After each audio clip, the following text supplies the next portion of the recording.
You know, if you download it, I think it'll be easier. Didn't it download? This one, this is download. I thought I downloaded it. Should I just Yeah, just press it? check it anyway. I'll find it later. And then do I press this?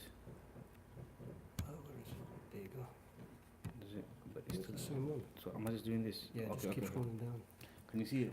Right. Is there a way to just make it extra, like enlarge it, or just leave it like this? It should be a full screen button. This is still. Hang on. But is this the old one or the new one? It's all old.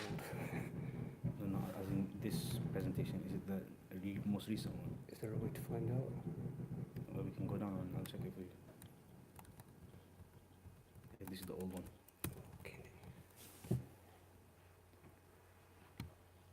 That'll do the job, I think. Yeah, but this is Chrome. It should be downloaded onto PDF. What about this PDF?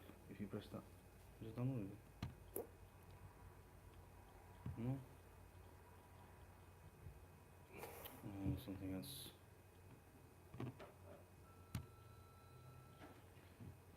Allah ya Rabbi salli wa sallim.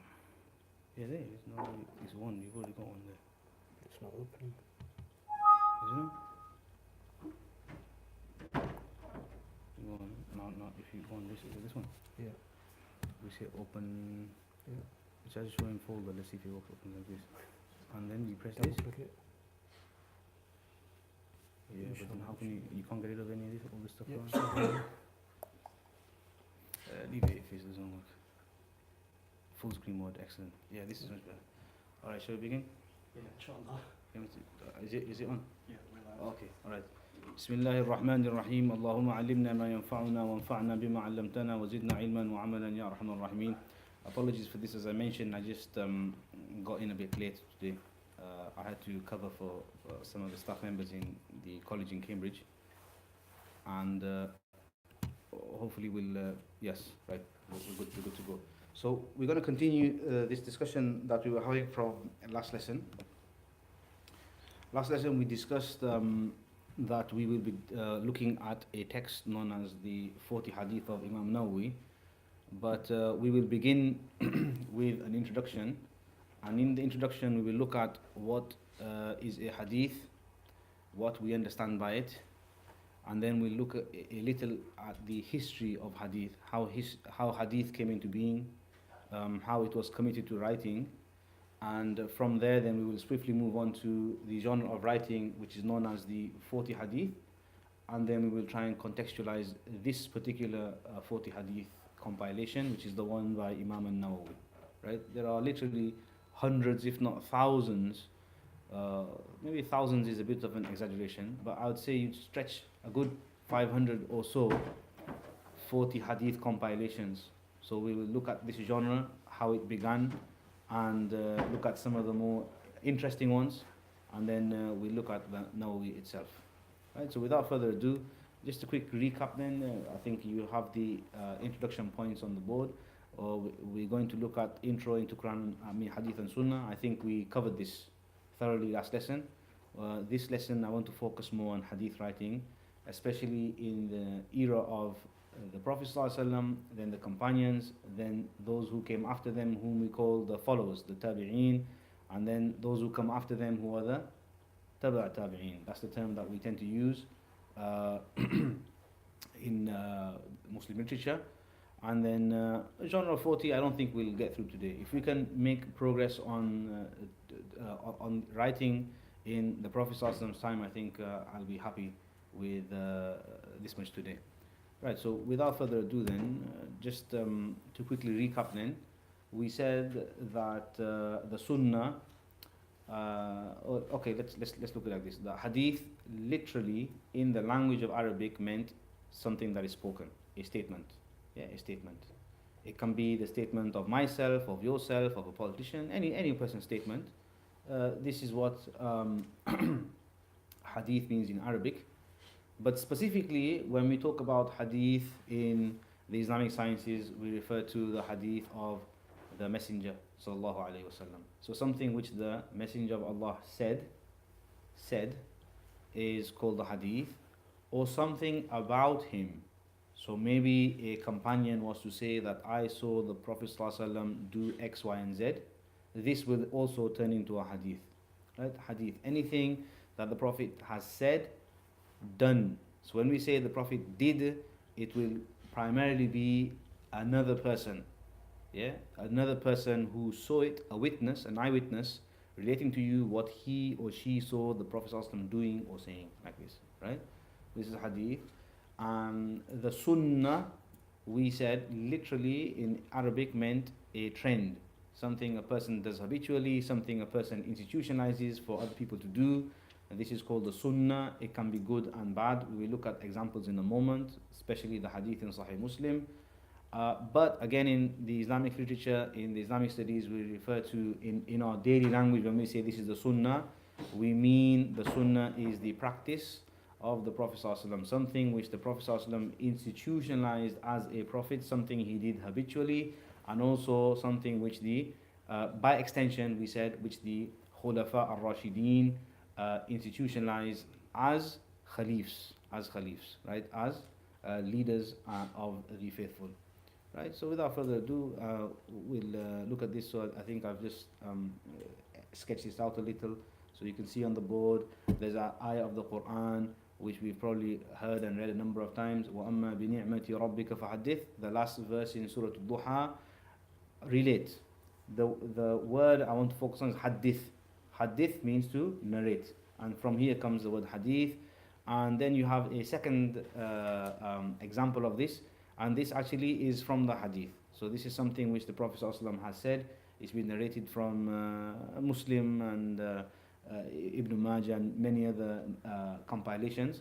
This is an interesting hadith. I'll explain why in a moment. So the hadith says, "Man haddatha anni bi hadith." It's also always good practice to hear the hadith in Arabic, even if you don't understand Arabic, because there is a blessing in this.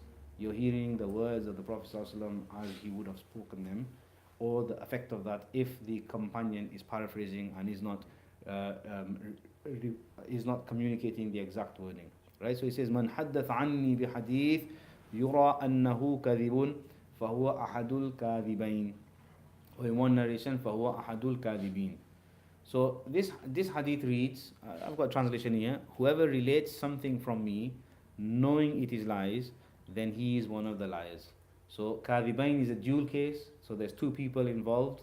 There'll be the listener and the person who is speaking. So imagine there's myself here.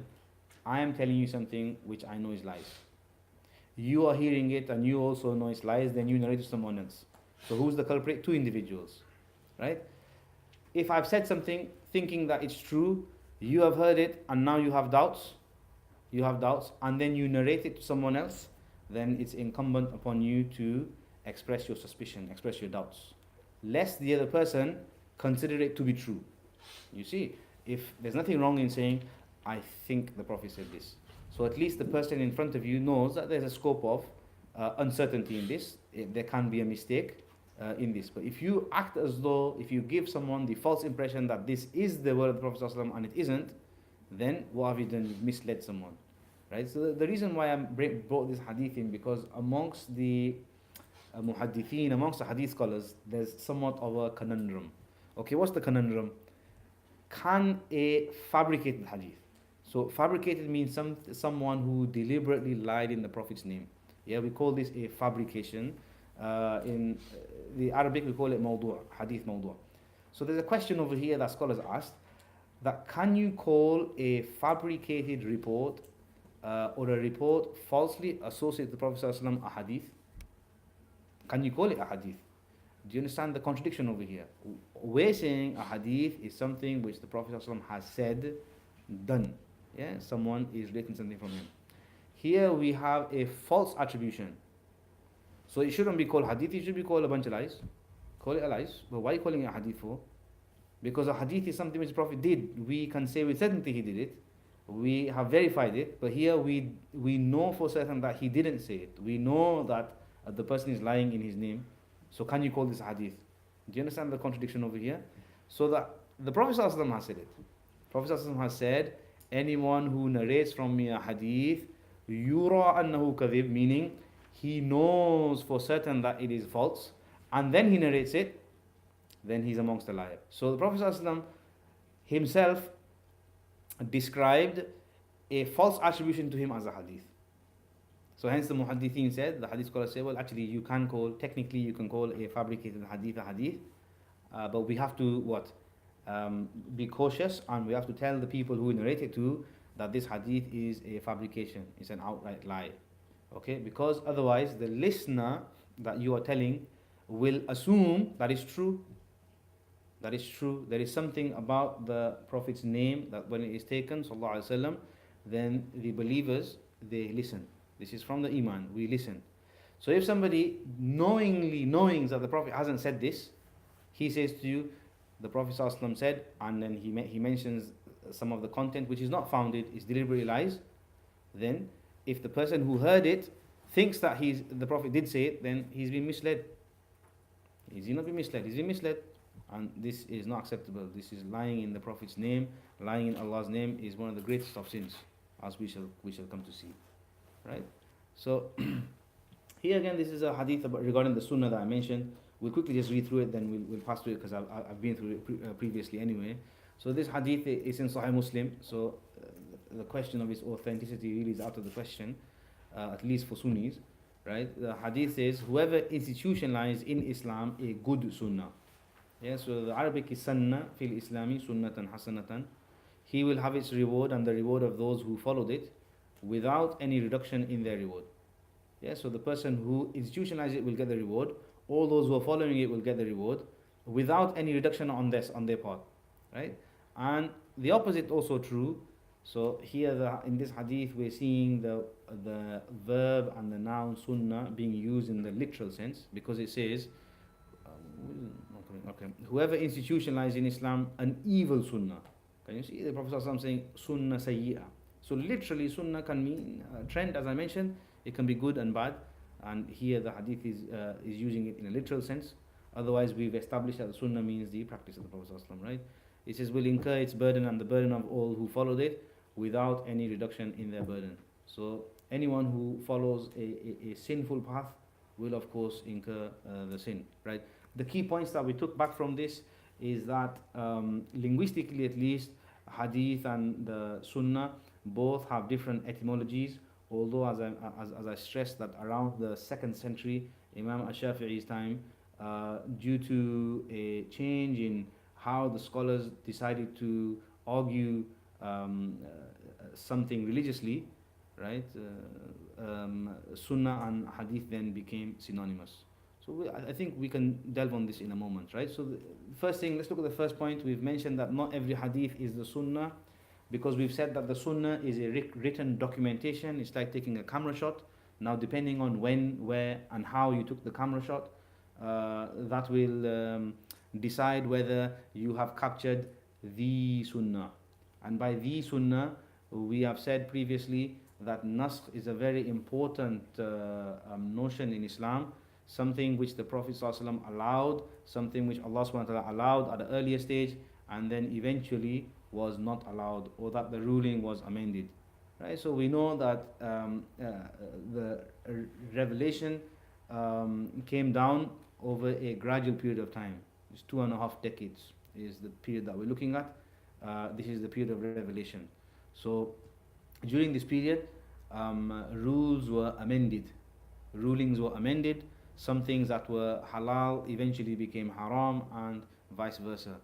So if somebody is not aware of naskh, is not aware of what was abrogated and what was the abrogator, i.e. what is now permissible and what is no longer permissible, and he just picks up the hadith and he's going to start taking this hadith, that hadith, that hadith, then as Ali radiallahu ta'ala anhu once said to a speaker on the minbar, he asked him, do you know the abrogated from the abrogator?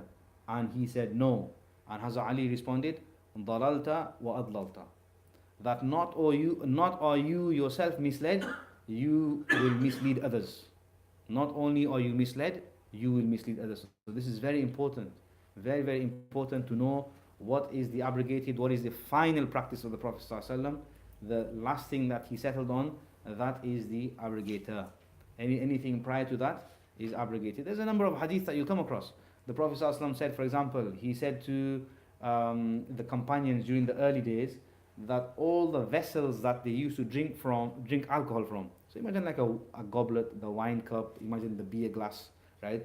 These were utensils that they used to drink alcohol from. The Prophet ﷺ forbid it. He says, no, you're not allowed to drink from these utensils at all. You're not allowed to drink from these vessels. Then once he saw that the companions are firm and that they have given up this habit, he says, okay, now you can drink from them because there's no danger in them going back to that. Similarly, he for example, forbade the believers from visiting graves.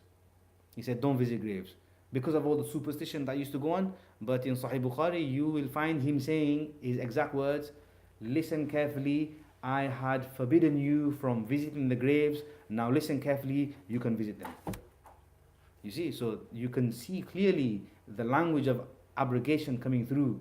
Yeah, the notion of abrogation is clearly coming through. He's saying, I had forbidden you. Ala kuntu nahaytukum an ziyaratil qubur. That, oh, listen carefully, I had forbidden you from visiting the graves. Ala fazuruha. Now listen carefully, you can visit the graves. So abrogation is a very important thing, and we must stress this. We must stress this. That it's not everyone's job to pick up just the hadith books and saying, well, the hadith says this, therefore it is. No, we need to ascertain what is the final practice. We need to know what is the norm, what is the exception. What do I mean by the norm and the exception? So look, for example, Aisha radiallahu ta'ala anha said that anyone who says that the Prophet ﷺ urinated standing up is a liar. This is a hadith. This is a hadith. She says anyone who said the Prophet ﷺ urinated standing up is a liar. And then there is one companion who was traveling with the Prophet ﷺ. He said that once we entered into a community, into a village, and the Prophet ﷺ stopped at their rubbish area, where they throw the rubbish, right? And then he says the Prophet ﷺ urinated standing up. He urinated standing up. And then he made wudu. And then he made wudu and he did masa on his socks. This is the hadith. So now what will we say? Will we say that the companion Mughira ibn Shu'bah was a liar? Is that what we will say? Will we say the companion who accompanied the Prophet ﷺ was a liar? Is that what we will say? No, we will say that the norm is that the Prophet ﷺ would not urinate standing up. And we know that Aisha anha is mentioning the Prophet's habit in his house, when he's at home. But here there is an exception because there's a number of reasons the jurists have talked about, that the area that the Prophet was at was like a rubbish area. So if he was to crouch down, then it's likely that the urine would come on him. Yeah, it's the nature of the surface, and therefore the fuqaha all agree, even the Hanafi ones, that it's makruh to stand up, but if necessary, then it's permissible. Right? It's no point trying to crouch down, then you realizing all the drops are coming on you, right? all the rubbish is coming on you, then your clothes are dirty, like this. So what I'm saying is that whose duty is it then to sift the exception from the norm? This is the job of the jurist. This is the job of the jurist, right? So it's not just a matter of collecting all the data. You need to collect data, but you need to be able to synthesize it. You need to be in a position to analyze it. And that is the role of the jurist. That is the role of the faqih. Does it make sense? That we've got a bunch of data. How you then go about understanding it is, I think, more important. More important, right? As our elders would say, there's a funny saying that I used to hear from the elders I'll say in Urdu, maybe you guys will understand it.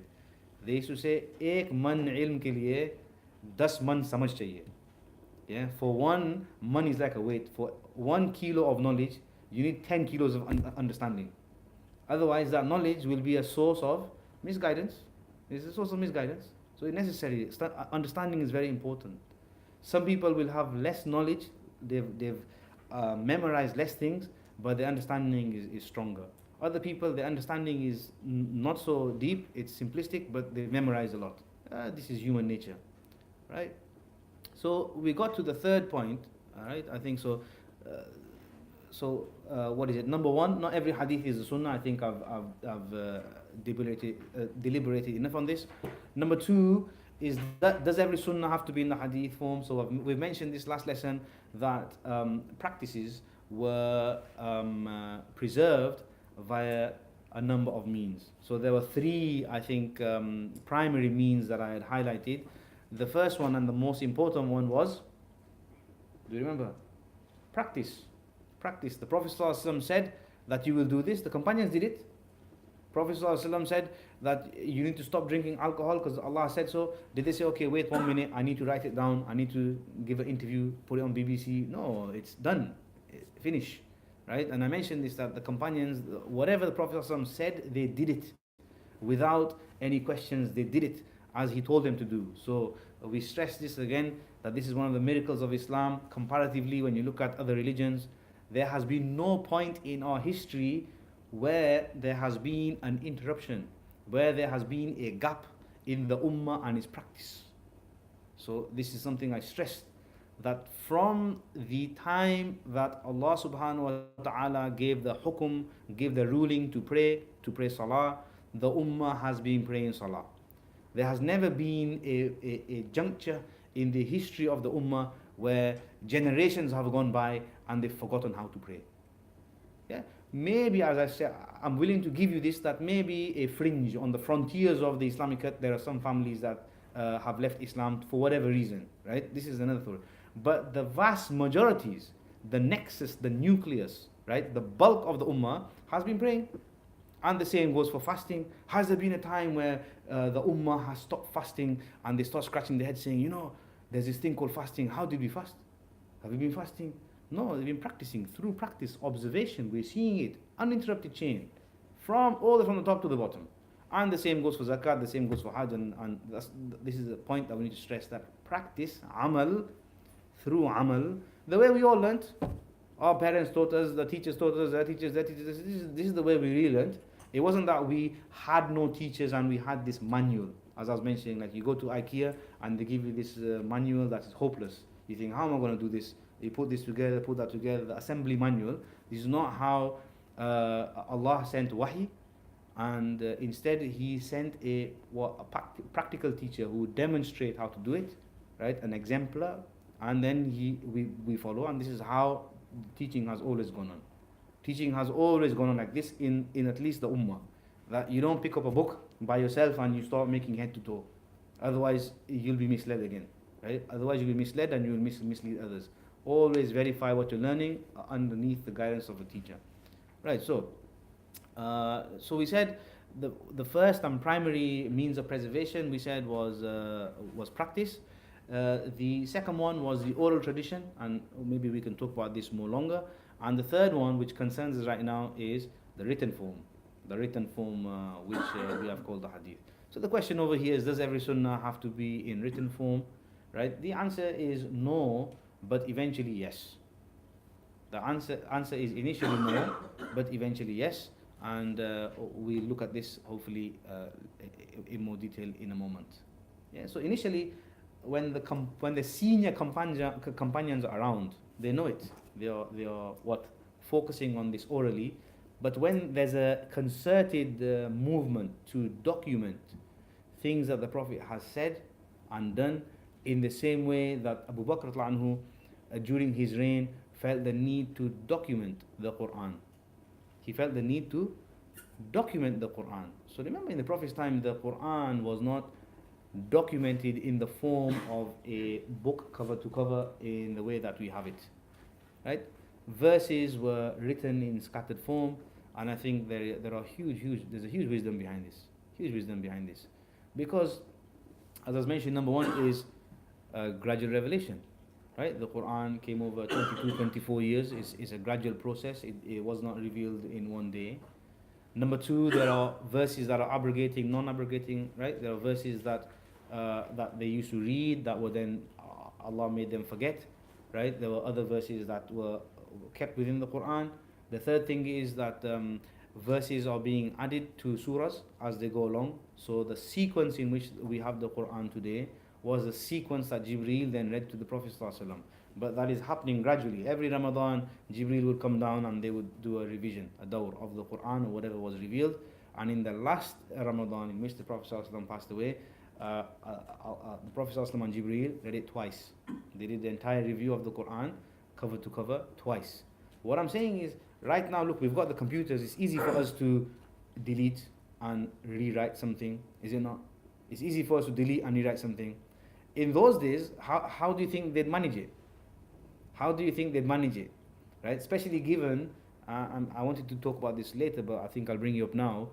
The materials that they had to write with, the materials that they had to record, were not the materials that are readily available to us. Right? Paper comes into the Islamic world around the 120, 150. Right? Around the 120, 150, when the Abbasid Empire launches an attack into China. China is the only place that had paper at the time, and some of these people, some of these paper makers are brought as captives to Baghdad, and they are asked, "What's your profession?" They go, "We're paper makers." What's one of those? So they show them, and they thought, "Oh, this is really good, right? This is awesome. This is paper. We can use paper." So paper starts becoming readily available, or becomes it's introduced into the Islamic around 120, 150. So we can definitely see a surge then in writing post the 120, 150. Prior to that, the materials that they are using consist primarily of, number one, skin hide, or what you'd call leather. Leather, right? They would write on leather, number one. Number two, they would write on palm fiber. Now, I don't know if you've seen a palm tree, but the palm tree gives off skin. It's these fibers that they give off, right? Think of it like these lengthy stalks. They would etch writing on that, right? That's another common material that they use. Other materials included bones, so they would use bone, and they would use stone. They'd scratch on a stone, right? And a tabi'i like Zuhri, if he need to remember something, he'd pick up his slipper and he'd use his sole just to scratch something like a slate, and then they'd rub it off just to remember, like this. So you can imagine that if you have, and even like leather, do you think leather is cheap? Is leather cheap in what is it, 6th century Arabia? Is leather cheap? No, it's not. Leather is very expensive. And the other thing is, leather is the privilege of the rich, because the average person who has access to leather will be using it for other functions, like his tent.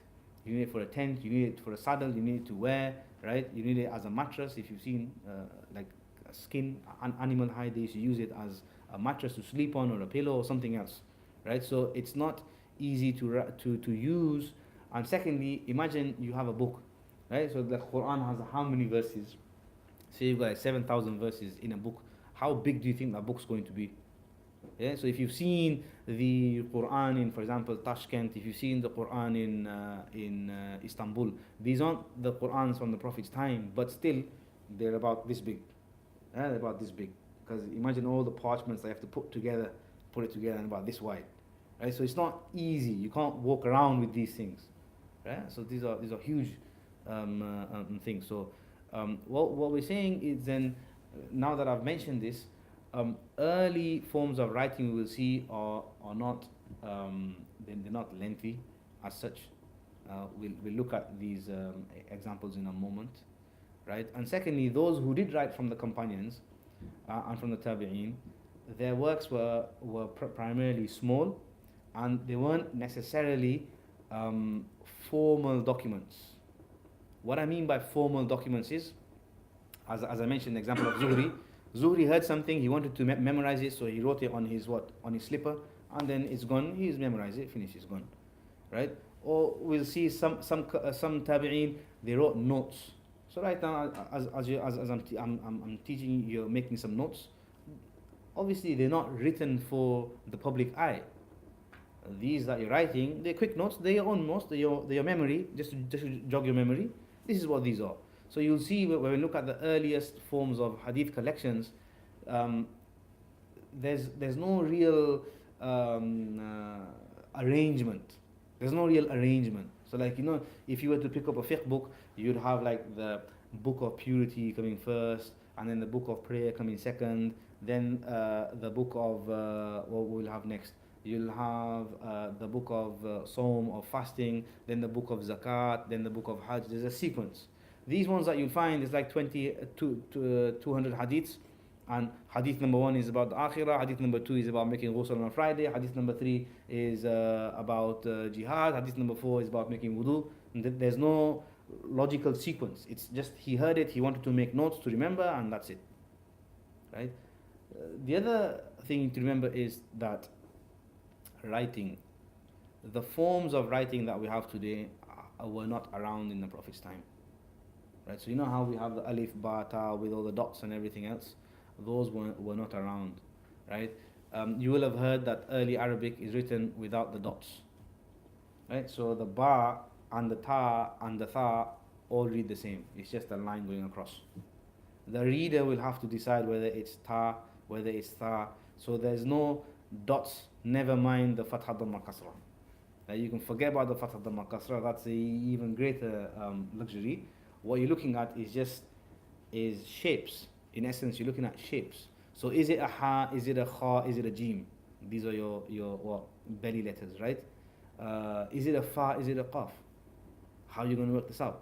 So this is why we'll see that writing was not the preferred method, especially with regards to the earliest forms of writing, unless you went and verified your writing with the writing of the person who you're taking it from.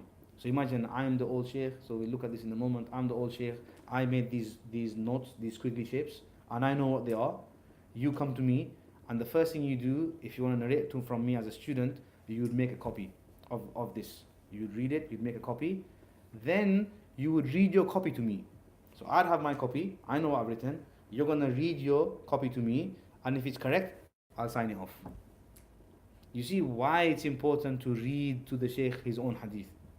The narrator, he knows it, he's got it in memory, and he's also written it down, but it's not just to say, you can't just say, well, I found this sahifa of a companion, therefore I can narrate it.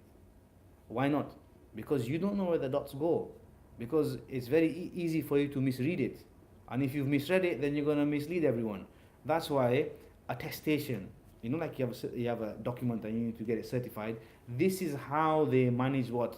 Verification of narrations. That you actually had to go to the author of the text, ask him for the copy, make your own copy, like copy it, or he'll narrate it to you, you make your own notes. Once you've made it, you read it back to him. Read it back to him, so he'll say, yeah, this is correct, this is correct, this is correct, correct, yeah, it's good, it's good. If it's a mistake, he'll say, stop. What did you read there? No, this is how you should read it. Right? And you complete it, and then he'll sign it off for you, saying, this person, he copied my book from me, and he read it to me, it's correct. That's why the isnad system is very important in early Islam, and that's why they used to emphasize on it. Otherwise, people can make copies, and you can start narrating, but you'll see there's inconsistencies, there's mistakes, right? So this brings me back to the point of Ash-Shafi'i rahimahullah, which is the 2nd century. Ash-Shafi'i rahimahullah is definitely a mujaddid. This is a term that you may or may not have come across. A mujaddid. He is a reviver of Islam. He has many contributions, and one of them is the standardization of discourse amongst Muslims.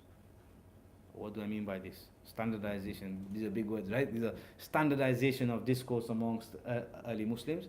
The idea is that prior to Imam Shafi'i, a tabi'i would suffice on saying, I saw Ibn Umar doing this, therefore I am doing it. You see this? I saw Ibn Umar doing this, therefore I am doing it. Imam Malik could say that in this city of ours, in Medina, the people have been doing this, therefore the sunnah is this. Right? In Kufa, they can say that Ali radiallahu ta'ala an and Ibn Mas'ud have been doing this, therefore we take this. In Yemen, they could say that Mu'adh ibn Jabal was doing this, therefore we are doing this. In Makkah, they could say that Mujahid ibn Jabr or Ata ibn Abi Ribah Ata ibn Abi Ribah, who was successor of Ibn Abbas, said this, therefore we're doing this. Right? Can you see what I'm saying? So tabi'een and tabi'een by and large would suffice on narrating from their teachers, and it wasn't seen as a necessarily negative thing to do, because you don't doubt your teachers, whom are all authorities in their own rights. But Shafi'i rahimahullah felt that this type of reasoning was allowing, quote unquote, non-sunnah elements to be what? Incorporated within sunnah elements. Does this make sense? So, as we shall see, the earliest forms of writing that we have, apart from the ones of the companions, because the companions ain't going to quote their juniors, are they? The companions ain't going to quote a tabi said this, therefore is this. No, the higher authority is the Prophet ﷺ. But the tabi'een, you can see amongst them, especially students of companions whom were qadis and muftis. Yeah, we call them jurist companions. Companions whom were sent by the Prophet ﷺ as a teacher, companions whom were sent by Abu Bakr anhu, companions who were sent by Ali ibn Abi Talib, companions who were sent by Umar and Uthman when they were caliphs as qadis, as judges, as teachers to various provinces, and they gave fatwa there. Their students justified in saying Ibn Mas'ud gave this fatwa. Ibn Mas'ud gave this fatwa, therefore it is. Therefore it is. Do you think someone like Ibn Mas'ud would oppose the Prophet ﷺ? It's not possible. Wallah, it's not possible. I will go to the extent in saying that the Prophet ﷺ had trained them in ways that they had his spirit. They had the spirit, they had the acumen. So even in cases where they did not know what the Prophet ﷺ had judged, pretty much they would say the same thing. And we have an example of this from Ibn Mas'ud, that a person came to Ibn Mas'ud. This is a hadith in Abu Dawud, that a person came to Ibn Mas'ud and said to him that we have a case. Alright, the case is that a female has been married off, yeah, newly married couple. Yeah, a female has been married off. They have not decided her mahar.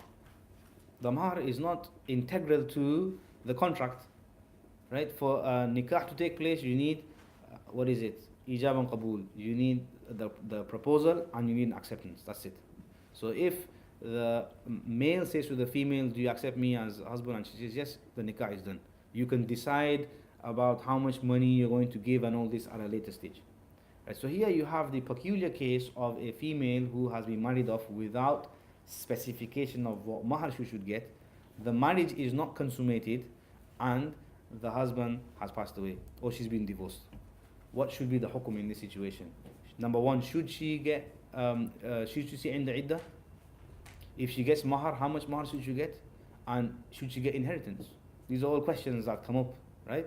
So Ibn Mas'ud was saying, I don't know the answer to this. You can try asking someone else. So this is the sincerity of these individuals, that if they don't know, they'll say they don't know. Not like people today, oh yeah, I'll give you the answer and give you a wrong one. These were people who were really God-fearing. And he said that, I don't know the answer to this. You can try asking someone else. This person, knowing Ibn Mas'ud is the qadi and the teacher of Kufa, he wasn't going to go to anyone else. He understood humility, so he came back to him.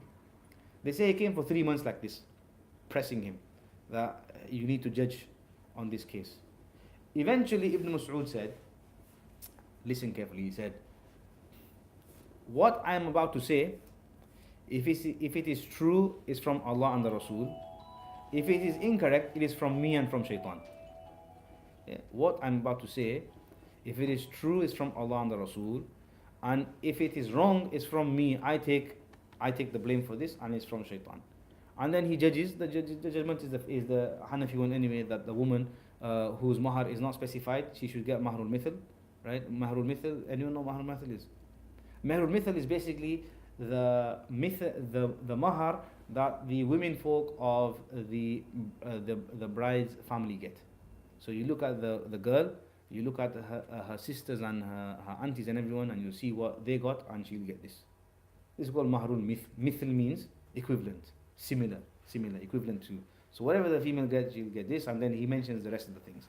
What's important is after he gave this fatwa, after he said this, a person stood up and he said that I bear witness, the Prophet ﷺ gave the same judgment in our tribe in Medina in the Ansar. Yeah, what did he say? He says, I bear witness that we had the same case of a female like this in Medina, in the outskirts, amongst our tribe, and the Prophet made the same judgment.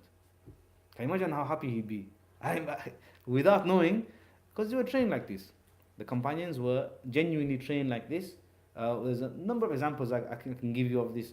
The other example is of Mu'adh ibn Jabal, that when he was being sent to Yemen as a teacher, there was a number of instructions, a number of guidances the Prophet ﷺ gave. But the famous one that we often read in all usul books is when Mu'adh was going, the Prophet walked with him. This is sunnah. When someone is leaving, you walk with them with the camel, you give them guidance. So he asked him, what are you going to rule by, O Mu'adh? I'm sending you as a judge. What are you going to rule by, O Mu'adh? And he said, I will rule by the book of God. I'll rule by the book of God. And the Prophet said, what if you don't find the answer in the book of God? Then he said, I will judge by Sunnat Rasulillah. I will judge by what the Messenger of Allah has said and taught us. And he said, what if you don't find it in that? What if you don't find it in the Sunnah? He will say, then I will try my best to derive from the Quran and the Sunnah, and I will not be immoderate. I will not be extremist in this. I will try and be fair and balanced. The Prophet ﷺ embraced him, he hugged him, and he says that all praises is due to Allah who inspired the Khalifa to Rasulullah. Khalifa meaning the heir and the representative of the Prophet ﷺ to that which the Messenger of Allah had in his heart. So the Prophet had the same methodology, but he was testing him to see whether they're on the same page. They're both on the same page. Alhamdulillah, now we can move ahead. So what I'm saying is that amongst the tabi'een then, there was a predilection to cite their elders. Ibn Mas'ud said this, Ali said this, Fatwa of Umar is this, like this. But what Ash-Shafi'i was coming to realize is that in the provinces then you've got a lot of what I just said, non-prophetic statements that are then being used to trump prophetic statements. Yeah? Or there's some form of conflict that's coming out. The Kufans are saying this is right, the Makkans are saying this, the Hijazi people are saying this, the Egyptians are saying this. So essentially what happens is he then goes about saying that we need to standardize a currency of discourse, right, that everyone can recognize, and that is the hadith. That is the hadith. So what that means is when the likes of the tabi'een were saying Ibn Mas'ud said this, Ata said this, and Abu Musa Ash'ari said this, do you think these companions were judging in thin air, or they had a precedent for it? They did have a precedent, and if they wanted, they could have cited the Prophet ﷺ, but they didn't. So then it became the job, the task of the earlier schools to then corroborate all the places where their elders had said Ibn Mas'ud said this and Ibrahim Nakhi said this, to corroborate it with the hadith. That makes sense. So when Imam Malik, for example, says the Sunnah according to us is this, the Sunnah according to us is this, you'll see that by and large he doesn't quote what the Prophet ﷺ, he quotes Amal, he quotes practice. The job of then latest Maliki scholars post Ash-Shafi'i was to corroborate all the things that Imam Malik is saying, that the fatwa of Zuhri is this, is with the Prophet ﷺ, like this. So we'll see the natural progression come inshallah in a moment. Okay, do you have any questions regarding what we've done? In terms of timing, then Imam Shafi'i came after? Yes, Imam Shafi'i died, Imam Shafi'i was born 150, right? The year that Abu Hanifa rahimahullah died. Yeah, so definitely he came after. So Imam Shafi'i is not a tabi'i, no. And I don't think he's a tabi'i even. Yes. Imam Malik is, Imam Abu Hanifa is, but he isn't, no. Right, so we'll look at this in a bit more detail inshallah, right? So we'll move on to now, we've talked about this, the 3 methods of preservation, and we looked at this as well. I just brought this in. So preservation in writing, as we saw, was both formal and informal, right? What are the formal types of writing? Political statements, right? Political alliances. Is this a formal piece of writing? Yeah, of course it is. It's very formal, right? What other formal types of writing do we know? We'll look at some in a moment. Like the Prophet ﷺ wrote the nisab of zakat. Right? You know the nisab of zakat, if you have so many cows, then you have to give, like if you have 40 camels, you need to give 1 camel in zakat. If you have X amount of, I think it's again 40 goats, you have to give 2 goats. If you have X amount livestock, right? If you have X amount of produce, then you have to give this much in zakat, like this, Right? Nowadays we just say money in it, money. Like so, if you have a nisab of zakat, you have to give 2.5% of that. But in those days, value and currency wasn't all money. It wasn't just dirham and dinar. The vast majority of people had what livestock and other forms of wealth that you would then tax. You would then give zakat on. So the nisab of zakat, I believe, is a very formal piece of writing, and we'll see how the Prophet ﷺ had written this. Then Abu Bakr inherited it, and they say that he used to have it on his the sheath of his sword. You know, on the sword it is a formal piece of writing. Like I said, in those days we don't envision lengthy volumes, but pieces of writing like this. Hazrat Ali had one as well. He had a scruple, you can call it, on his sheath of his sword that he used to write. And we'll look at some of these in a moment, what they contained.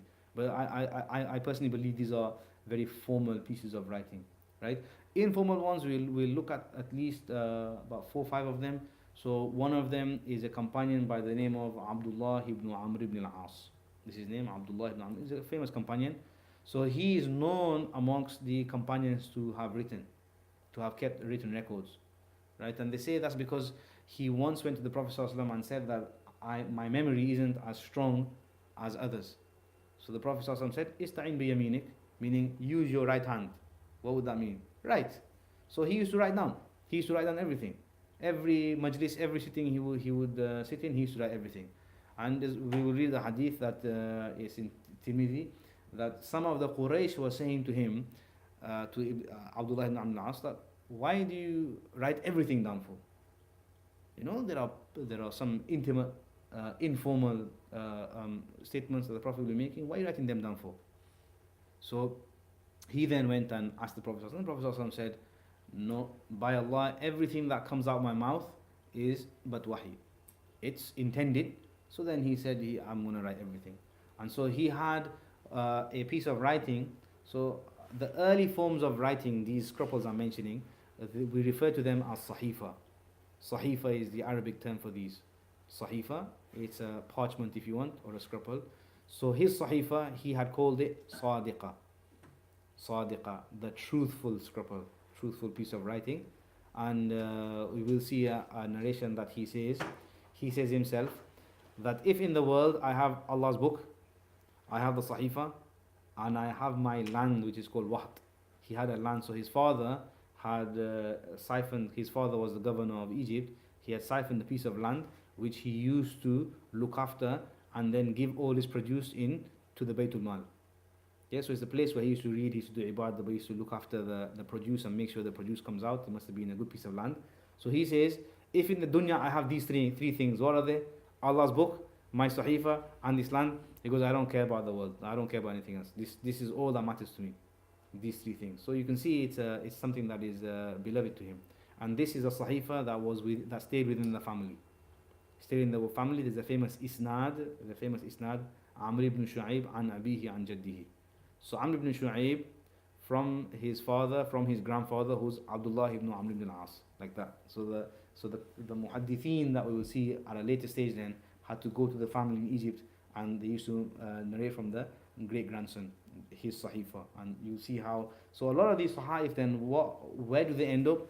They end up in the hadith books. They end up incorporated within the hadith books. So within the Sahih Bukhari, you'll have a number of these parchments that we will look at in a moment, right? So let's quickly move on then. So I think we talked about this last lesson, didn't we? So we're looking at writing in the pre-Islamic period, and I mentioned this famous statement. This is from Ibn Sa'd. So the writing is okay, isn't it? The font size, because I was thinking whether it's going to be too big, too small on the screen. It seems okay, right? I think it's readable, right? So this Al-Kamil, a person who is you know what we say, he's an educated person, right? In our daily language we say this person is an educated one, he's a graduate. That's the kind of equivalent that we're looking at in the pre-Islamic period, where they said the Kamil person, not just in the pre-Islamic period but also early Islam, was someone who could write Arabic, number 1, and who was good at swimming and archery. So 2 and 3 things. If you could do these 3 things, they would say he's a learned person. He can read and write, he's good at archery, he's good at swimming, right? We've looked at this as well. We've looked at pre-Islamic forms of writing. I've gone through this last lesson, and So this is a statement which I've taken from a historian. I don't think you can see his name. His name is Baladuri, and the book is called Futuhul Buldan. It's an important piece of work. It's a geography. It's a book on geography that looks at the early conquests and expansions. So Futuh means conquers, yeah, and Buldan is of cities, and it's a piece of geography work, right? So again, we may talk about this, that in the Jahili period, which is the single most important form of Arabic history, since the Arabs didn't necessarily write history books, the big books.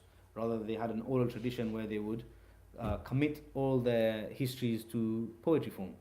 Yeah, so everything you need to know about the Arabs and their history, whether it's politics, whether it's a war, whether it's the economy, whether it's legends, whether it's family, whether it's genealogies, everything is committed to poetry.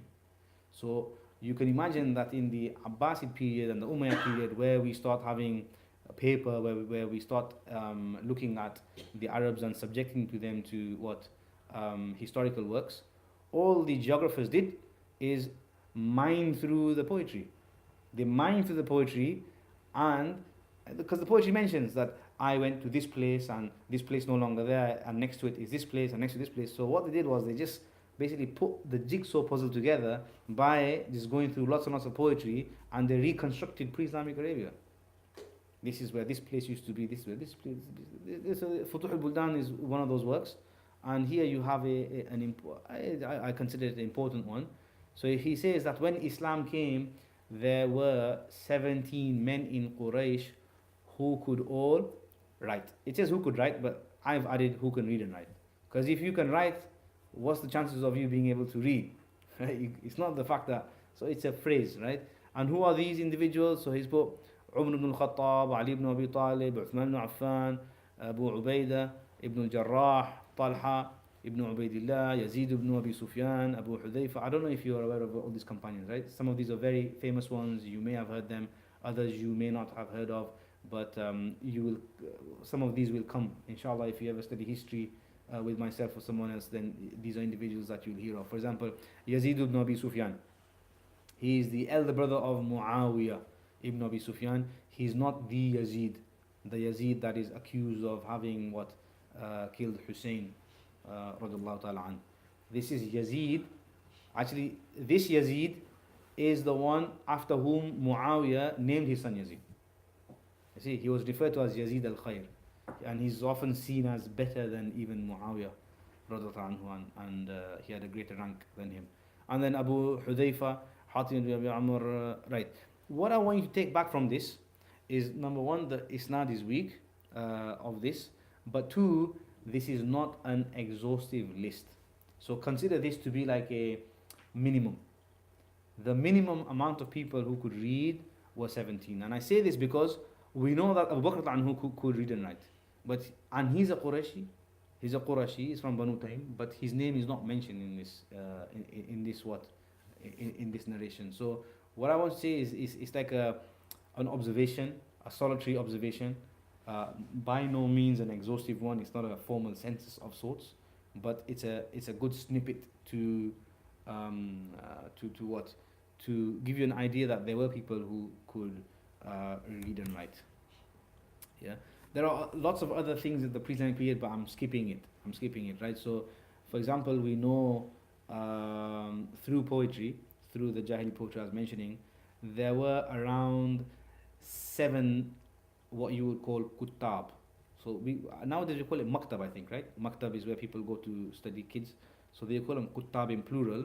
There were about 7, 8 kuttab in the Jahili period, right? So I'll give you their names. The first one was in Makkah, second one in Ta'if, third one in Medina, fourth one in Ambar. Ambar is in modern day Iraq, right? There was Hira. Hira was the old name of Kufa. You must have heard of Kufa, right? So the old city of the Persian Empire was a city called Hira. Hira, it was the border, you can call it the frontier, right? So the companions, they took over Hira during the reign of Abu Bakr anhu, right? So it's modern day Iraq. Then Dawmatul Jandal, if you've heard of this, there's a famous battle there as well. And there's one poem that I particularly like. It's about a tribe by the name of Banu Hudayl, and in there they mentioned a girl by the name of Walma. So I'm not sure if you're aware of the term zalim. We use zalim. What does zalim mean? Zalim, huh? An oppressor. Yeah. So there was this girl who was called Walma because she used to break all the ink pots. Right. So there was a girl who used to come to this maktab in or this kuttab from the Banu Hudayl, and she's notorious for what? For breaking all the ink pots. This is a point that this Zalma would come in, like Zalim, right? This Zalim would come in and she used to crush all the ink pots. Right? So there is an understanding of what? Of writing. And granted, I will agree with you that it wasn't as prevalent as it is, for example, today. And I think part of that is also because reading and writing was the preserve of the rich and powerful. Yeah. So if you go back, for example, in the European ages, literacy wasn't as prevalent, right? If you wanted to learn, you went to whom? Religious people. Religious people because they had a scripture, they were interested in it, or if you were a prince or someone who was powerful, then you need to correspond with people. Otherwise, the vast majority of people don't even write. Right? So, if you think about Bedouin society, as I think we discussed this last lesson, what was their source of income? Right? They don't need to read and write. They don't need to go to school and go to university and get a degree, and then by the time, like nowadays, I think we're saying people are graduating at what age? Nowadays, in your estimation, people graduate at the age of what? 23, 29? Eh? In a Bedouin society, you're married by like 10 years old, 10, 14. Soon as you hit the age of puberty, you get married. What are you waiting for? You don't have no bills to pay. You don't have to go to university, college. Imagine you're in Medina. What are you going to study? You're going to be looking at sand dunes. 18-year-old who's hit the age of puberty. So you have to understand how society functioned back then. So we can't necessarily look back at it with our lenses, with our own bias, so to speak. Right. So there's some examples here of the Meccan period. Right. We have time, right? We have time. What I'll do is I'll stop at the Medinan period because I think we might have gone on for too long, right? So the Meccan period. This is interesting, right? Since this is a PDF and not the PowerPoint, that's why it all comes up at once. Otherwise, I usually give like quiz questions, right? So who is the first transmitter in Islam? So we're talking about hadith, isn't it? Hadith is something which the Prophet ﷺ has said, and then others are narrating it. So the first narrator of a hadith is Khadija. Khadija. We know the story, right? That how the Prophet ﷺ received wahi in what do you call it? You call it Ghar Hira, right? Jabal al-Nur. And then he was taken aback. He was terrified by the whole experience. And then he runs home. He runs home to his wife, and he says to her, "Zammiluni, zammiluni." Right? He says, "Embrace me, and cover me with the shawl." And then he tells her what had happened, and then she reassures him. Not only does she reassure him, she believes in him, and she gives a very beautiful response that Allah will never disgrace you. What you have seen is the truth. Because you're a kind person, you're a truthful person, you help the poor people, you help the oppressed, you're always looking after other people, X, Y, and Z. She consoles him, and then she relates this to whom? Her cousin, who was a scholar of the Injil, right? Who was a Christian by the name of Waraqa ibn Nawfal. Again, he was a person of the book. And he had translated, as I think mentioned last lesson, he had translated the scripture from either Syriac or Aramaic into Arabic. Yes, I'm assuming it's Syriac and not Aramaic, because that's what seems to be more prevalent in the northern provinces of the Arabian Peninsula, provinces that were predominantly Christian. So we'll look at this maybe at some other stage. The Ghasasina, who were in the north of the Arabian Peninsula, these tribes had alliances with the Byzantium Empire, and they had formally taken up Christianity as a religion, right? Another example we've got is the conversion of Umar al-Khattab. We mentioned this last lesson, how he converted. Incident of the boycott. I think we've mentioned this as well. What else do we have? Actually, I think here's something worth pondering on. What is the first revelation? The first verse of Revelation. What's it about? What was the first ayah that came down? Do you remember? Ah, Iqra. Iqra means what? Read. So when we talk about writing, what are you going to read? What are you going to read? Is saying Iqra, read. Okay, what are we going to read? This is the question. So the object of reading is not mentioned in the verse.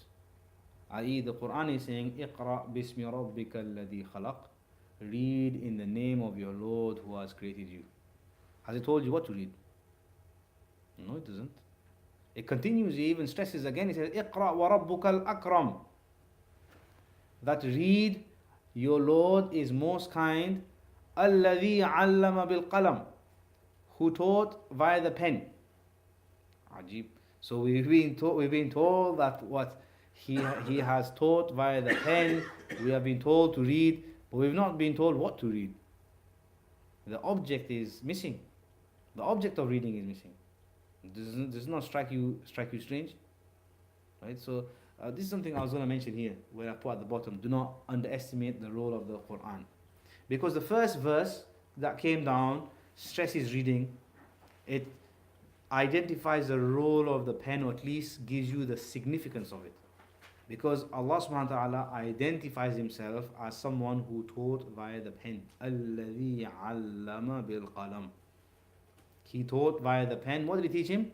Allama al-insana ma lam ya'lam. He taught insan that which he did not know. It sounds like riddles now that you think about it. What are we to read? But there's a stress on reading. There's a stress of the pen that we just saw. There's also a stress of learning things that you don't know.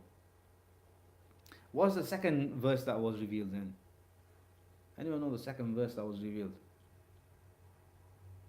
Anyone? Alright, so there's ikhtilaf in this.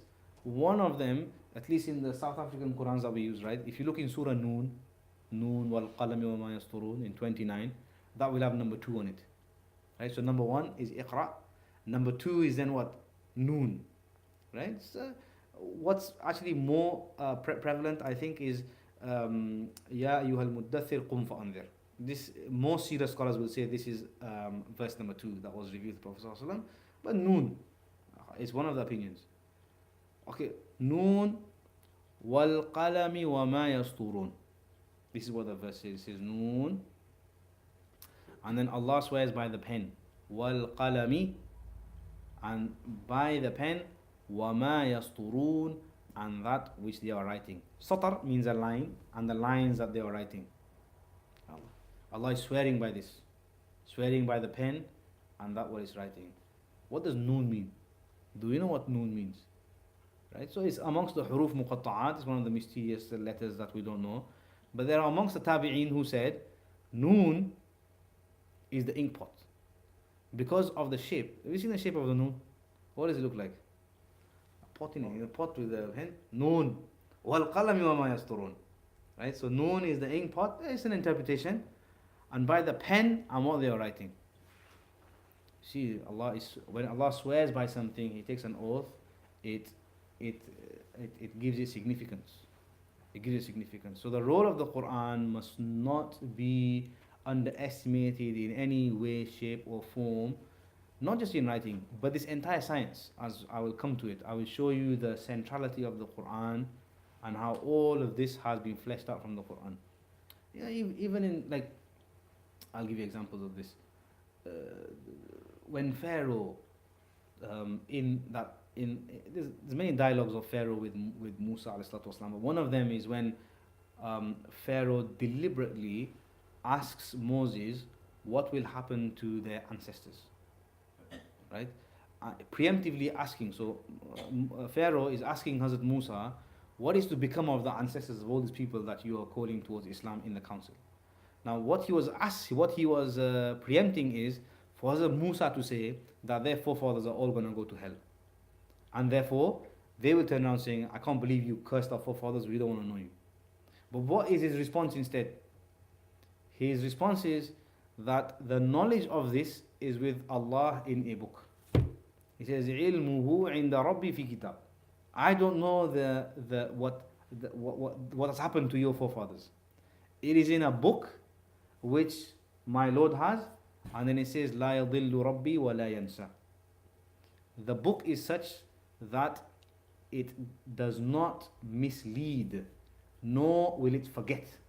If you've written something, will you forget it? If you've written something, what's the chances of you not remembering properly? If you've written it properly, that I owe someone X amount of money, and you've written the exact decimal, the exact penny, can you then think, was it £5,000? Was it £6,000?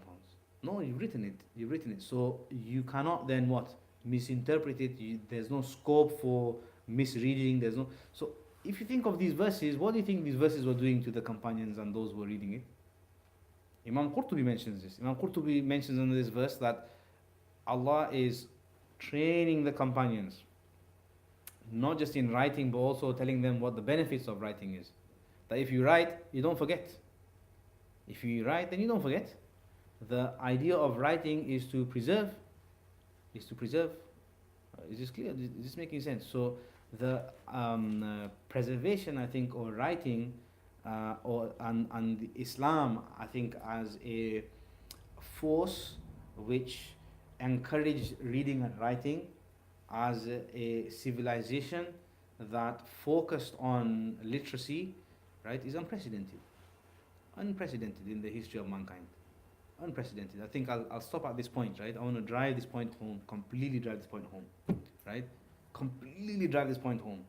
This you must understand, even in this context, even in the current climate that we live in, where we supposedly are educated people and with a literate society.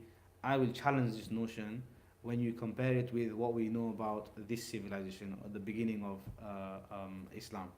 In what sense? In what sense? In this society, do we have a tier system in which the privileged have better access to education than the less fortunate ones? What do we think? Is it fair to say this? Of course it is. Of course it is. It's elitist. It's 110% elitist. What's elitist?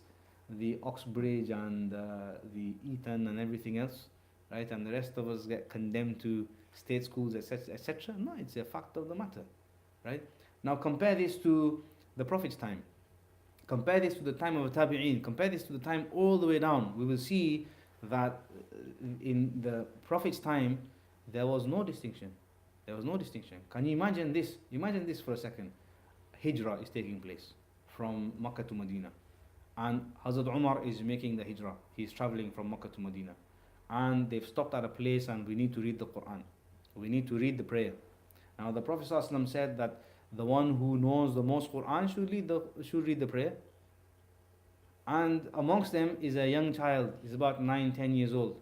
His name is Salim, who is a slave. And Salim, this person, he was a slave. We know about him in Medina. I'll tell you the story in Medina.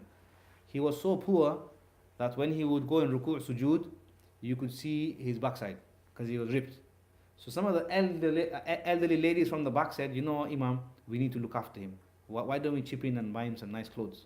I'm just showing you how poor this individual was. So they bought him nice clothes and they say he made his Eid. I got some new pair of clothes. Look at me, I'm looking so nice now, right? He was leading Hazrat Umar. Can you imagine what he's feeling like? I'm leading Hazrat Umar. Why? Because he knew the most Quran. Hazrat Umar says, you're going to lead. Can you imagine a slave and you've got Umar over here? Caste system completely broken. The system of this person, that person, completely broken. Right? It's completely broken. Even today, I will say, take law as an example. Law. If we want access to law in this country, like yourselves, are you acutely aware of how the legal system works in this country?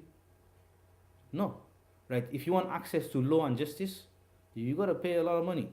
I'm telling this from now, right? You gotta pay solicitors, you gotta pay X, Y, and Z.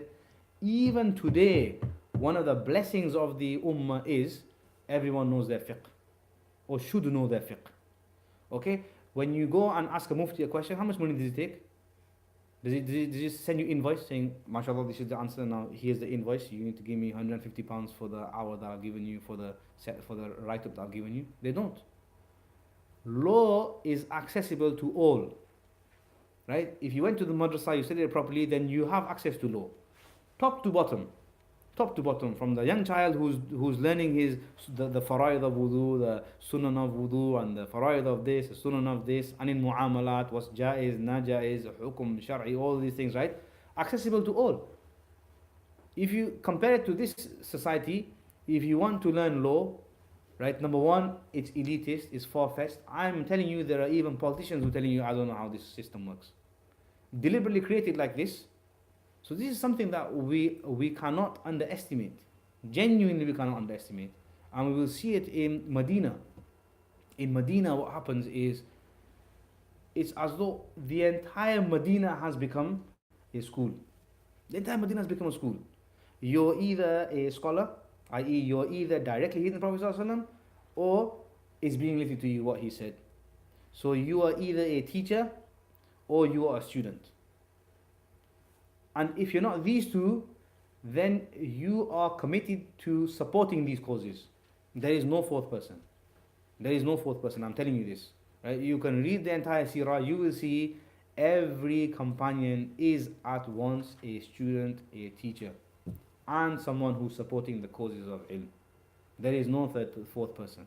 In fact, you'll see amongst the companions, they've said to be the fourth person is to call upon destruction. Is to call upon destruction. So when you see a society like this, well, are they illiterate now? What do you think? Are they literate people or are they illiterate people? Right? So this is a model. You know, we talk about Medina being a model. This is a model. Everyone, top to bottom, is learning something. And he's primarily learning that what concerns him. So the farmers are learning, what do you think the farmers are learning? The fiqh of farming. They're learning things that concern them, which is farming. Right? What do you think children are learning? Children are learning how to be children. Right? What are parents learning? How to be parents. This is the things that they primarily, by and large, they're learning things that concern them. Right? Those who are shepherds, learning the fiqh of being a shepherd. Someone who's a politician, he's being taught the fiqh of politics, X, Y, and Z, like this. Right? So I think, okay, let's stop at these two. So we've got the travel over here at Rafi' bin Malik. So this is a companion. If it's going to require some prior seerah study. We know that the Ansar came to the Prophet ﷺ during his time in Medina during a Hajj. If you remember the famous story that some of the Ansar, they heard of the Prophet ﷺ, they heard of a Prophet, so they met him in Hajj, and then they made discussion, and then they became Muslim upon his hands, and then they requested that he send them a teacher, something that, as I kept mentioning, that in every in every new conversion, every new community, the Prophet ﷺ sent a teacher. He sent a companion, you go and teach them, you go. So Medina, let's start with Medina, since it's the first community outside of Makkah where they've converted to Islam. Well, we know he sent Mus'ab ibn Umair. He sent Mus'ab ibn Umair as a teacher upon the request of this person, Malik ibn Rafi' al-Ansari. And prior to the Hijrah, there is a narration of him coming to Medina with Surah Yusuf. So he's coming with Surah Yusuf to Medina. And I think we'll stop here. Do you have any questions? Because I think I've gone over time. Right. So next lesson then, what we will do, we look at literacy and writing in Medina, because I think Medina is what's what I'm looking for. It's central, right? It's where things happen and the change are drastic. We'll look at this inshallah. Okay, if you have any questions, then inshallah we'll fire away or we'll stop here. Just a comment on Further. on the point you mentioned about the fabricated hadith and seeing the person's getting who is fabricated hadith and people who are following it. If you take the circumstances in the African countries, or some of the Indonesian, the tribes, or even the tribes in Pakistan, where people don't have access to the knowledge that we do, they only know the person telling them whatever information they're getting, be it the Hadith or whatever the message from Islam they're getting. So for them, maybe the scholar or whoever that person is, he can convey whatever message he wants. That be it with the political backing or some other religious backing from Christianity, or could be anything. So how what's is it the that question? Those people are sinful. Huh? Would those people be sinful? No. No. No. And what is our responsibility here when we know that this is happening in the world? What is happening, that there are scholars misleading people? Yeah. Essentially? Yeah, well, if Could be scholars are scholars, it misleading could be- people, look, scholars are misleading the public, then there are two scenarios. One, they are doing it deliberately, in which case, what's going to happen? They are going to be sinful, they will incur the wrath of God. Number two, we shouldn't worry too much, because the Prophet of Allah and Allah subhanahu wa ta'ala himself have both guaranteed that there will remain what I told you last week, the safe sect in the Ummah. Yeah, so logically speaking and rationally, now hear me out. Logically speaking and rationally, there is nothing to say that this Ummah can be totally misled and totally off track. As a historian, I will say to you, in history we do patterns. Yeah, history repeats itself. So I will ask you, did the Jews not go astray? Yeah, all of them went astray. Did the Christians, all of them, go astray? Yeah, they went astray. So what's stopping this Ummah then from going astray? Historically, yeah, through pattern, we can say, yeah, it's not impossible. It's possible. This is what I'm saying. It's possible, rationally speaking. But Revelation discounts this altogether. Revelation discounts this on a number of counts. Yeah, there's a number of counts, there's a number of arguments that I can bring. But I'm just saying that through Revelation, in all the sources of Revelation, whether it's the Quran or the Hadith, we can safely say that there will remain in the Ummah people on the right path.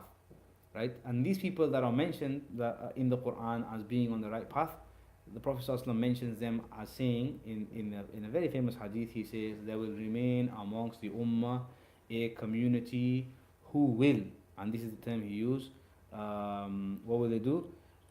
ينفون عنه تحريف الغالين وانتحال المبطلين. This is the term he uses.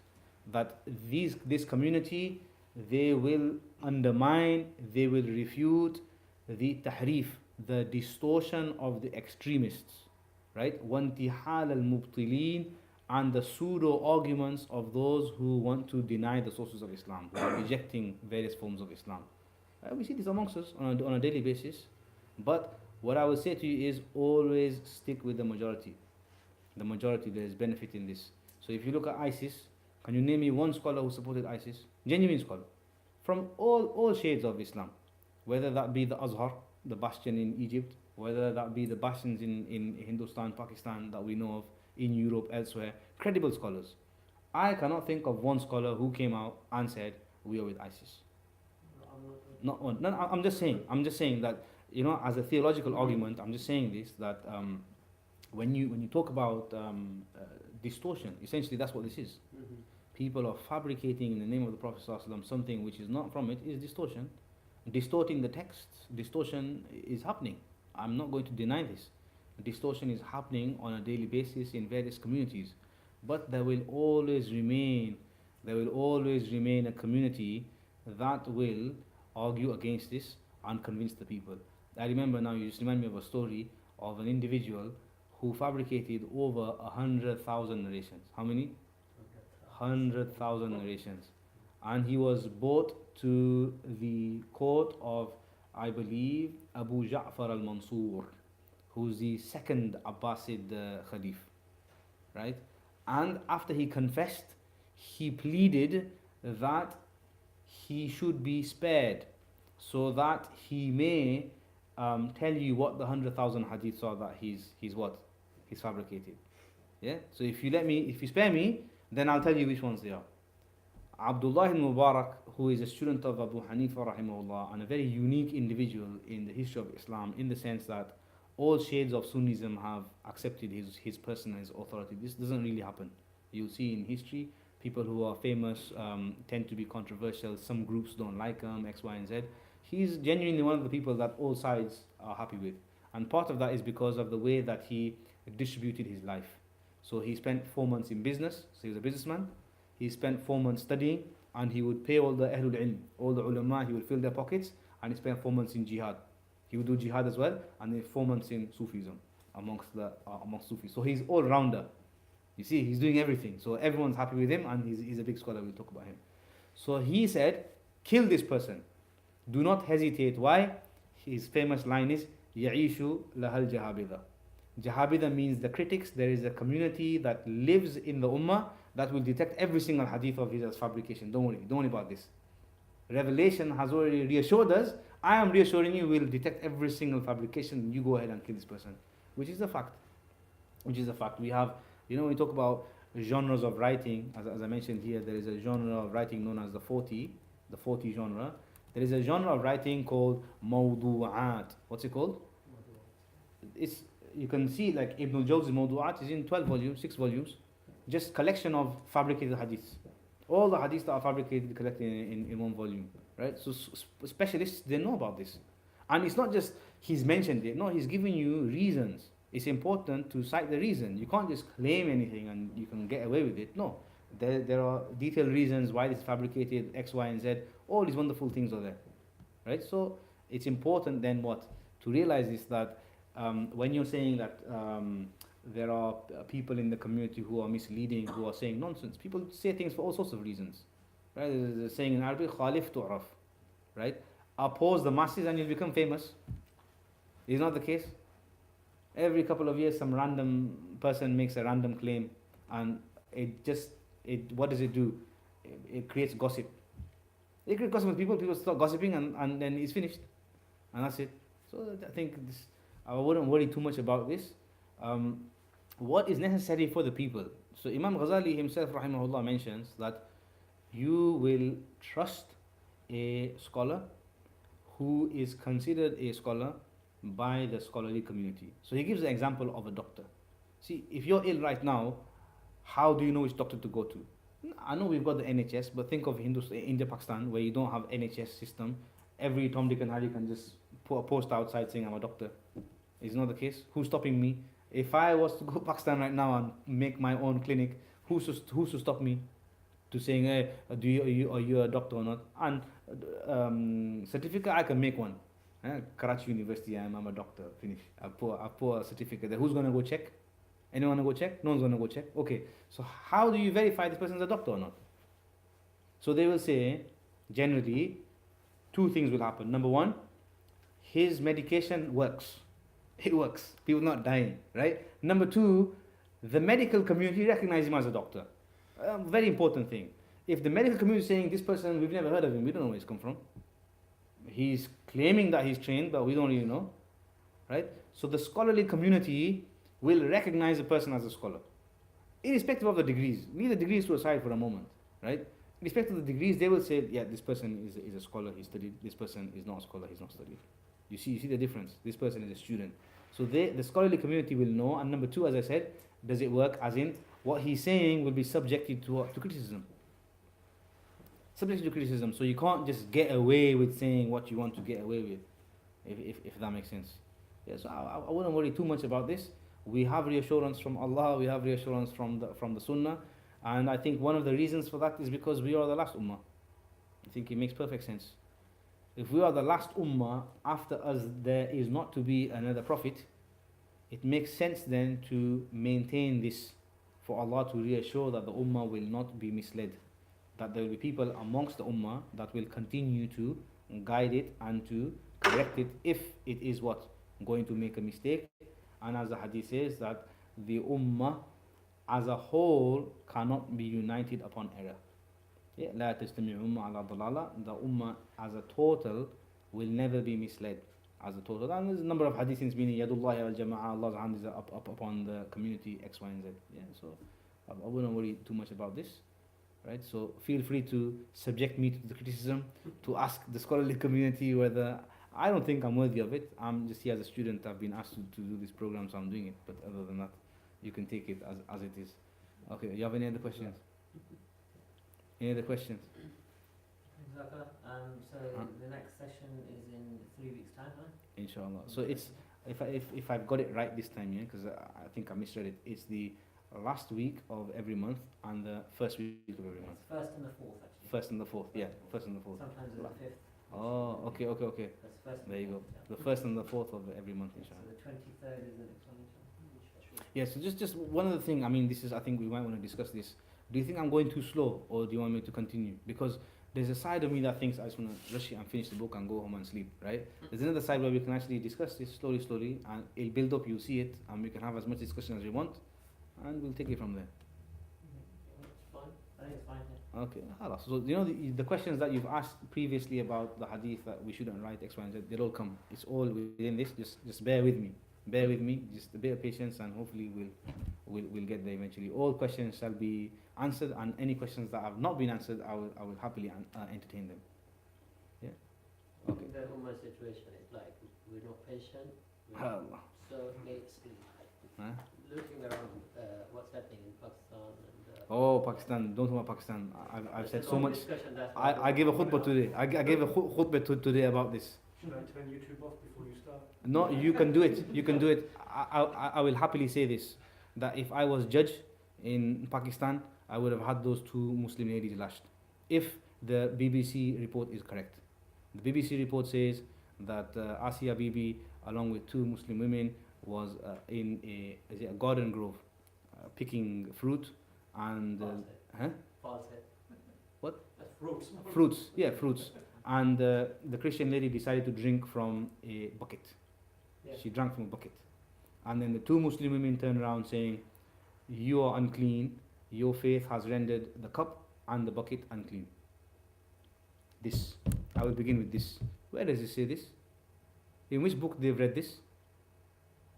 Sahih Bukhari mentions that Umar ibn al-Khattab radiallahu ta'ala anhu, he used to make wudu when he used to travel at the house of a Christian lady. You know what he extrapolates from this, Imam Bukhari? That the sweat and the saliva of a non-Muslim is clean. It's tahir. Because if she's going to warm the wudu water, because that's what the hadith says, she used to warm it up in winter. Do you think she's going to put her hand in the water to check whether it's warm or not? This is what Imam Bukhari wants to extrapolate from the hadith. It's clean. In fiqh Hanafi, if the vast majority, well, we won't argue what the vast majority of Pakistan is, but I'm saying a good portion of the Pakistani community is a Hanafi. I'm a Hanafi.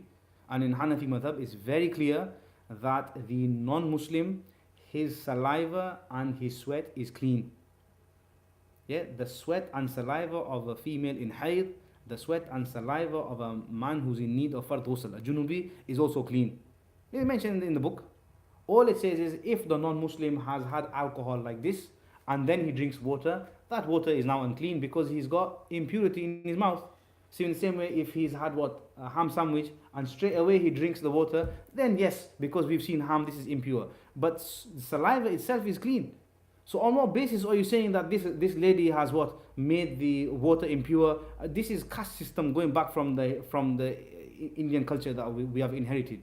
We get hung up on this. Oh, he's non-Muslim. We don't touch his food. We don't touch his thing. This is coming from Hinduism, right? Or it's coming from a misguided supremacy that we keep talking about. That these are people. We need to mistreat them. And if it weren't for the mistreatment, I don't think the incident would have transpired in the way that it did.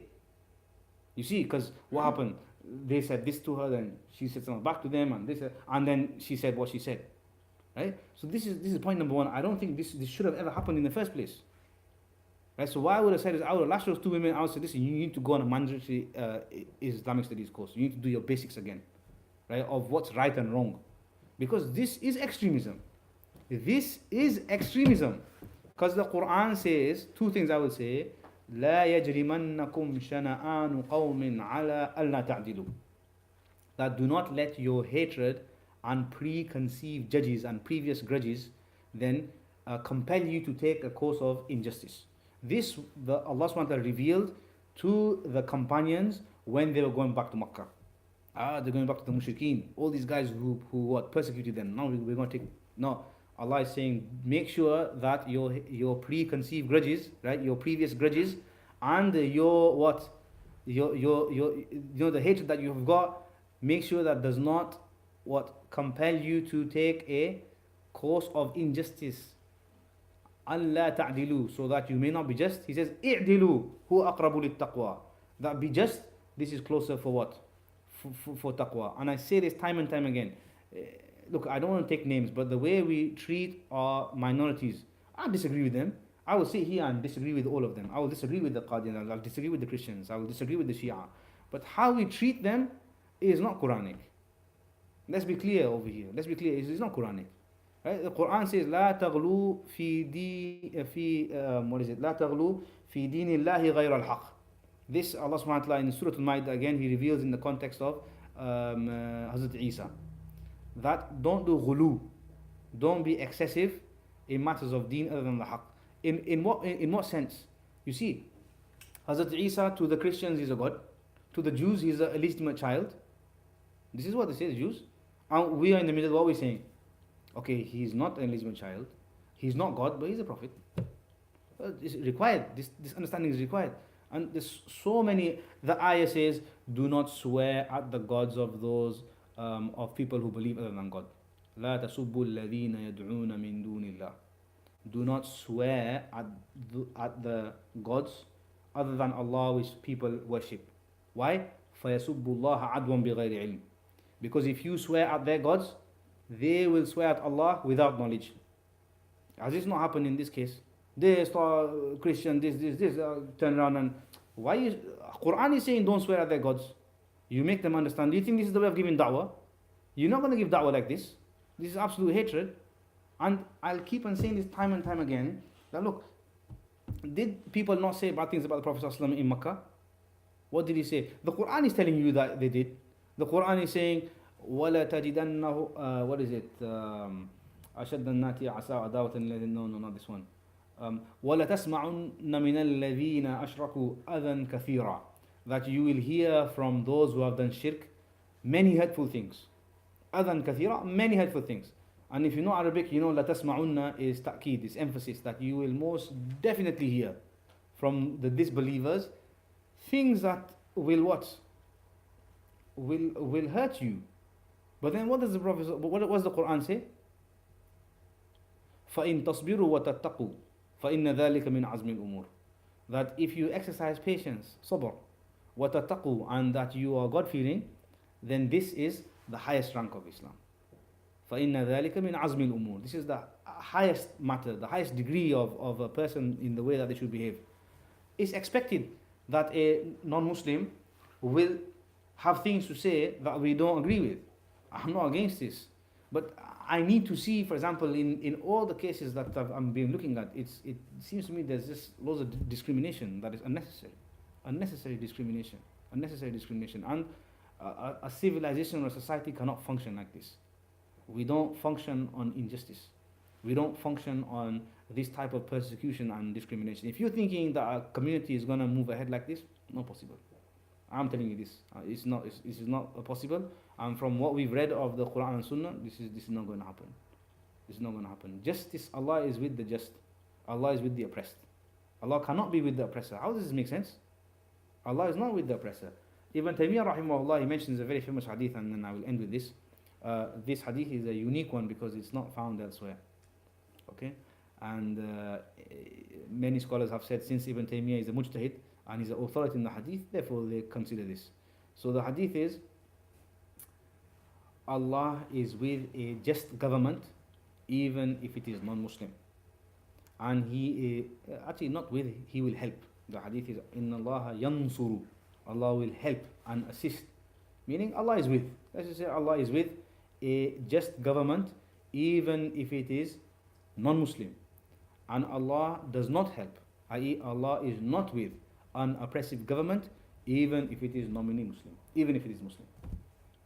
I won't say nominally because that's going to assume that I'm doing takfir of these people. I'm not saying the kafir. I'm saying that they are still Muslim, but they are sinful, right? So Allah is saying, the hadith is saying that Allah is with a what just government and what is it administration, even if it is non-Muslim, and Allah is not with an oppressive system and a system of government, even if it is Muslim.